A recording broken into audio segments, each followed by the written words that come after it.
শিক্ষার্থীদের বাংলা ব্লকের কর্মসূচির বিস্তারিত আরও জানবো আমরা সহকর্মীদের মাধ্যমে।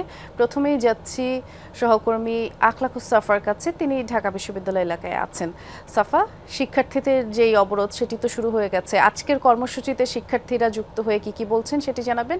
এছাড়া আপিল বিভাগের শুনানি নিয়ে কোনো ধরনের বক্তব্য শিক্ষার্থীদের আছে কিনা সেটিও জানাবেন, যেহেতু আপিল বিভাগে আজকে এটি নিয়ে শুনানি হওয়ার কথা। 6000 mAh ব্যাটারির one and only power master NextG N73। বৃষ্টি, বেশ কয়েকটি প্রশ্ন আপনি জানতে চেয়েছেন, উত্তর সবগুলোর জবাবই আমি আপনাকে দিচ্ছি। তার আগে যেটি দেখাতে চাই সেটি হচ্ছে এরই মধ্যে কিন্তু ঢাকা বিশ্ববিদ্যালয় গ্রন্থাগারের সামনে থেকে যেই মিছিলটি, সেই মিছিলটি মূল মিছিল যেটিকে বলা হচ্ছে বৈষম্য বিরোধী ছাত্র আন্দোলনের, সেই মিছিলটি কিন্তু শুরু হয়ে গেছে, এখন মধুর ক্যান্টিনের দিকে যাচ্ছে। তারপর সূর্য সেন হল এবং মহসিন হল হয়ে ভিসি চত্বর দিয়ে এই মিছিলটি বেরোবে এবং সেটি টিএসসি হয়ে একটি অংশ দোয়েল চত্বরের দিকে চলে যাবে এবং আরেকটি মূল যে অংশটি সেটি শাহবাগ হয়ে ফার্মগেট পর্যন্ত যে ব্লকেট কর্মসূচি দিয়েছে সেই ব্লকেট তারা সাকসেসফুল করার তারা চেষ্টা করবেন, এমনটাই কিন্তু আমরা জেনেছি। আপিল বিভাগের শুনানির বিষয়ে যে বিষয়গুলো উঠে এসছে সেটি হচ্ছে, যেমন গতকালকেও সংবাদ সম্মেলনের মাধ্যমে বৈষম্য বিরোধী ছাত্র আন্দোলন তারা এই বিষয়টা পরিষ্কার করেছে। আজ আমার আলাদা করে দুজন সমন্বয়কের সঙ্গে আমার আলাদা করে কথা হয়েছে। তারা যে বিষয়টি বলছেন সেটি হচ্ছে যে তাদের যে আন্দোলনের বিষয়, এই বিষয়ের সঙ্গে বিচার বিভাগের কোনো সম্পর্ক নেই। তারা বলছেন যে তারা একমাত্র নির্বাহী বিভাগের দিকে তাকিয়ে আছেন। নির্বাহী বিভাগ যদি একটি কমিশন গঠন করে যৌক্তিক সংস্কারের যদি পদক্ষেপ নেয়, তারপরেই একমাত্র তারা রাজপথ ছেড়ে দিবেন। এর মধ্যে আপিল বিভাগ আজকে যে রায় দেখ না কেন, তারা বলছেন যে সেই রায়ে তাদের এই আন্দোলনে কোনো ধরনের প্রতিফলন হবে না, অর্থাৎ কোনো ধরনের পরিবর্তন হবে না, কারণ সেখানে সরকারি চাকরিতে প্রথম ও দ্বিতীয় গ্রেডের যে বিষয়টি সেই বিষয়ে শুনানি চলছে।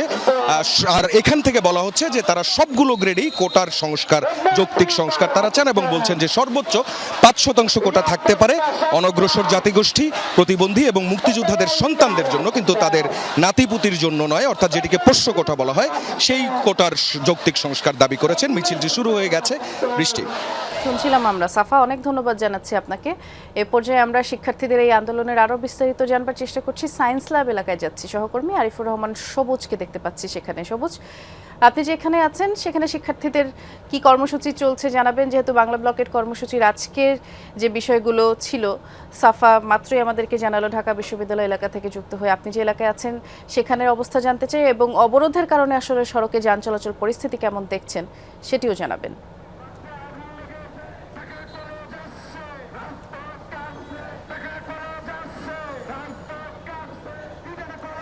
বিগত কয়েকদিনের যে আন্দোলন, তার চেয়ে আজকের যে কর্মসূচি, বাংলা ব্লকের কর্মসূচি, সকাল থেকে যেটি শুরু হয়েছে, ঢাকা কলেজের শিক্ষার্থীরা সায়েন্স ল্যাব অবরোধ করেছেন।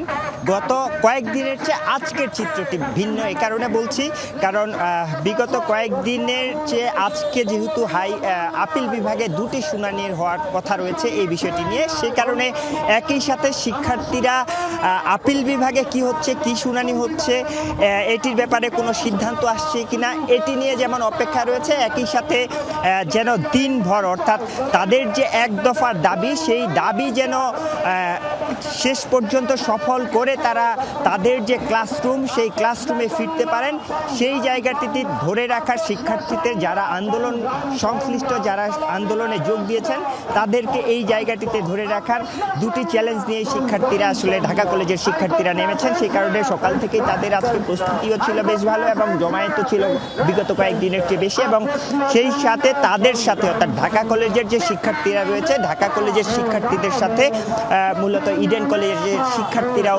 কিছুক্ষণ আগে যোগ দিয়েছে। সব মিলে তারা বলছেন যে যতক্ষণ পর্যন্ত তাদের এই এক দফা দাবি মেনে নেওয়া হবে, রাষ্ট্রযন্ত্র থেকে তাদের এই বিষয়টি বিবেচনা না করা হবে, ততদিন পর্যন্ত তাদের এই কর্মসূচি চলতেই থাকবে। ধন্যবাদ সবুজ। শুনছিলাম আমরা, ইতোমধ্যেই দেখতে পাচ্ছি সাফারে সহকর্মী মাহফুজুর রহমান নিপু আমাদের সাথে যুক্ত হয়ে গেছেন। জাহাঙ্গীরনগর বিশ্ববিদ্যালয়ের শিক্ষার্থীরা ঢাকা আরিচা মহাসড়ক অবরোধ করে যে কোটা বিরোধী আন্দোলন করছে নিপু, সে বিষয়ে আসলে বিস্তারিত জানতে চাচ্ছি। সড়ক কখন থেকে অবরোধ করা হয়েছে এবং শিক্ষার্থীদের সাথে নিশ্চয়ই আপনার কথা হয়েছে, তারা কি বলছেন জানাবেন।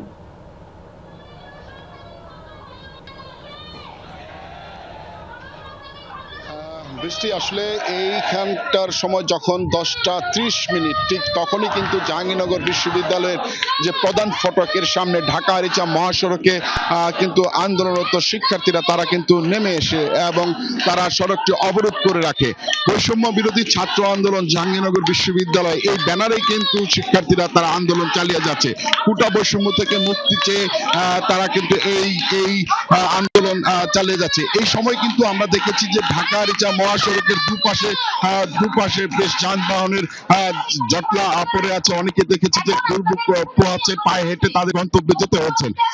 আমরা যদি একটু কথা বলতে চাই যে কি অবস্থাতে এই আন্দোলন, সরাসরি যদি এখানকার যুগ্ম সমন্বয়ক যারা রয়েছেন তাদের সাথে কথা বলতে চাই। আজকের এই আন্দোলন আপনাদের সেই আন্দোলনটা কেন? আপনারা জানেন যে আমরা গত কয়েকদিন ধরে আন্দোলন করে আসছি। আমাদের 2018 সালে কোটা নিয়ে যে পরিপত্রটা তৈরি হয়েছিল, গত জুন মাসে হাইকোর্ট সেটাকে বাতিল বলে ঘোষণা করেছে।